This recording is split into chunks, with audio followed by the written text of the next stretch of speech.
Je m'appelle Rachel Werrett et je suis responsable de la formation et du développement à l'Institut canadien de recherche et de traitement pour la sécurité publique ICRTSP. Et je suis responsable du programme de formation et de développement pour le personnel de la sécurité publique. Le projet est donc soutenu par une excellente équipe composée des membres de l'administration du programme ainsi que des chercheurs.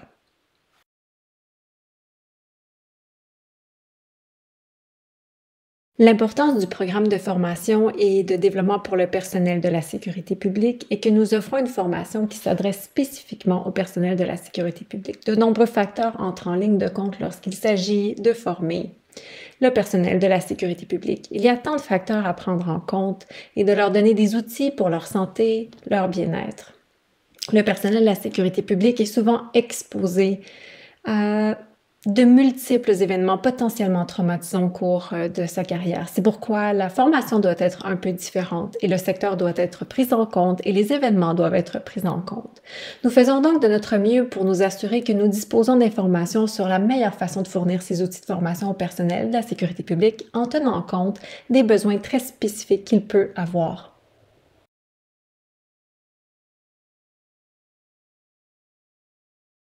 Nous espérons qu'avec le projet de formation et de perfectionnement, que nous atteindrons le plus grand nombre possible de personnels de sécurité publique qui sont les plus touchés en première ligne par la COVID-19. Plus précisément, l'ICRTSP se concentre sur le personnel de sécurité publique. Et nous espérons que nous atteignons ce personnel autant que possible par le biais de notre multitude de programmes de formation.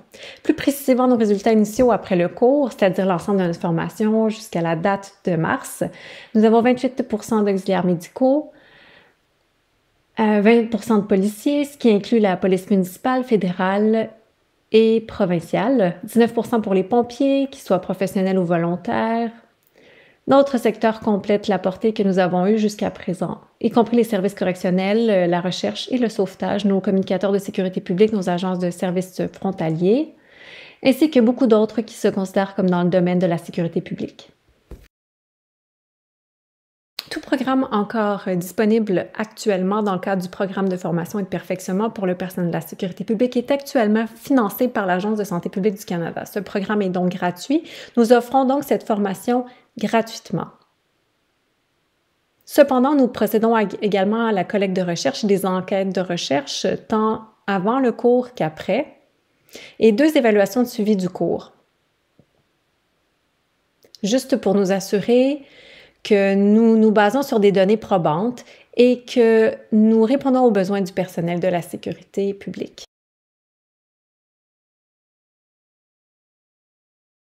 Actuellement, le cours que nous proposons est Sommeil 101 qui a été développé spécifiquement pour le personnel de la sécurité publique qui traite des différents types de difficultés liées au travail et d'autres difficultés de sommeil que le personnel de la sécurité publique a tendance à avoir.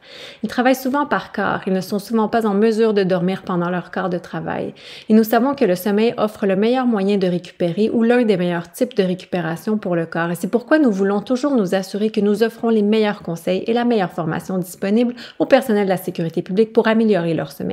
Ce cours est toujours proposé actuellement. Nous proposons également un programme intitulé Traitement 101 qui a été conçu spécifiquement comme une extension de notre programme. 6 étapes pour trouver un clinicien qui aide le personnel de la sécurité publique à apprendre le langage et certaines des questions qu'ils peuvent poser et certains des apprentissages qu'ils peuvent faire à l'avance s'ils sont à la recherche d'un professionnel de la santé mentale. Quels sont leurs droits et ce qui concerne la demande d'un professionnel et ce à quoi ils ont droit, que ce soit provincial ou fédéral en fonction de leur secteur et de leur lieu de résidence. Il s'agit simplement d'élargir le champ d'application de certains des outils et des ressources que nous avons sur le site de l'ICRTSP. Nous avons également une formation de première ligne sous la forme de RVPM, c'est-à-dire le programme en route vers la préparation mentale. Il s'agit d'un programme conçu spécifiquement par le ministre de la Défense nationale et l'ICRTSP a la permission d'offrir ce cours spécifique destiné au personnel de la sécurité publique. Actuellement, ce cours est également disponible en ligne, il est synchrone et vous avez donc accès au matériel d'apprentissage sur une plateforme spécifique avec un facilitateur synchrone et des dates précises avec lesquelles vous travaillez sur le contenu et le matériel.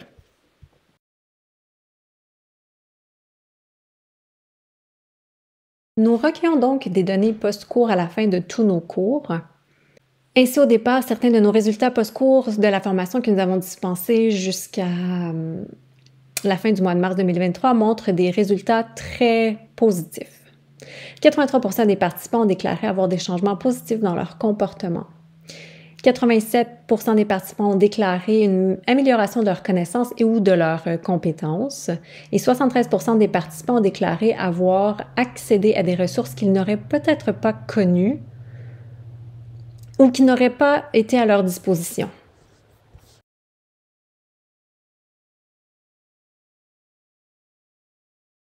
Ces compétences sont donc enseignées dans certains cours et c'est le but de la recherche post-cours où l'on fait un suivi à 3 et 6 mois d'intervalle pour voir si ces compétences sont toujours utilisées et si ces compétences leur ont été utiles. Ont-ils besoin de rafraîchissement et s'il y a des changements positifs au niveau de la santé mentale ou présentent-ils des résultats positifs en matière de santé mentale après une longue période de temps? Certains de nos programmes de formation et de développement se concentrent pour montrer aux gens, leur donner un apprentissage et leur montrent où ils peuvent accéder à des ressources, qu'ils peuvent avoir accès à d'autres outils. Ce n'est donc pas nécessairement parce qu'ils pratiquent tous les jours, mais c'est certainement un outil ou un moyen d'enseigner aux gens comment accéder aux ressources qui pourraient être à leur disposition.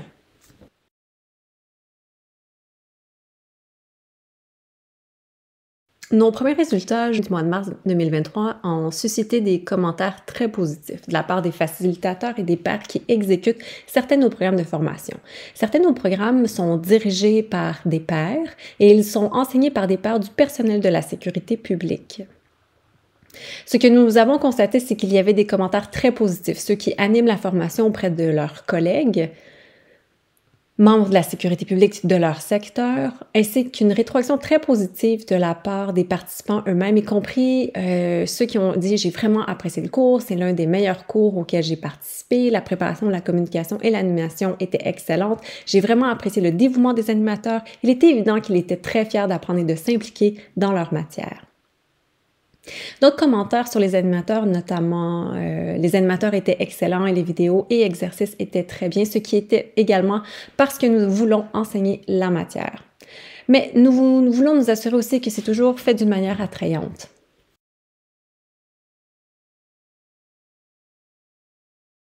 Ce que nous avons remarqué, c'est que dans notre première tranche de financement pour l'Agence de santé publique du Canada, nous avons utilisé un programme de formation des formateurs pour RVPM, où nous avons formé des membres de la sécurité publique pour qu'ils puissent former ce matériel de première ligne à leur propre secteur et au sein de leurs propres organisations. Et nous avons eu des organisations qui sont revenues vers nous, qu'elles auraient souhaité envoyer plus de personnes à ce programme de formation. Je pense donc que les changements au sein des organisations, vous savez, peuvent être lents à venir. La COVID a soulevé de nombreuses questions et il faut vraiment un soutien organisationnel pour pouvoir observer des changements à long terme au sein de l'organisation. En ce qui concerne le soutien à la santé mentale et au bien-être et à la stigmatisation associée à la recherche des ressources pour la santé mentale et le bien-être. Le programme de formation et de développement pour le personnel de la sécurité publique continue de s'appuyer sur sa base de données probantes. Tous les programmes que nous offrons actuellement sont fondés sur des données probantes et, comme la collecte de données est en cours, ils continueront à être fondés sur des données probantes. Nous cherchons toujours à améliorer les ressources et les compétences que nous avons dans notre portfolio actuel de formation. Il s'agit de recherche appliquée, donc d'amélioration itérative au fur et à mesure que nous avançons dans l'évaluation de tous nos cours, de nos ressources de formation et de développement, ainsi que de nos programmes de formation. Nous avons constaté que la réduction de la stigmatisation est un problème, est en quelque sorte le plus grand problème de formation et de développement sur lequel nous devons travailler. Il y a tellement de personnel de la sécurité publique qui ont le sentiment qu'il y a une stigmatisation liée à la recherche de ressources en matière de santé mentale. Nous faisons de notre mieux dans nos programmes pour essayer de réduire la stigmatisation et de faire prendre conscience aux individus qu'il est normal d'avoir besoin d'aide. Il est normal d'avoir besoin d'une formation. C'est le but de la formation, c'est de pouvoir donner à quelqu'un des compétences qu'il peut mettre en pratique et développer et savoir comment y accéder. Il est normal d'avoir besoin de ces outils et de ces ressources, il n'y a rien de mal à cela. Et encore une fois, c'est au niveau de l'organisation et aussi au niveau personnel. De nombreux membres du personnel de la sécurité publique pensent qu'il y a encore un stigmate lié à la nécessité de ces cours de formation et de ces ressources. Mais nous espérons qu'à travers le programme de formation et de développement, les gens apprennent à réaliser que la réduction de la stigmatisation est tout aussi importante que les autres conseils, outils et formations qu'ils apprendront tout au long de leur carrière. Nous espérons avoir eu un impact sur le personnel de la sécurité publique à travers le Canada.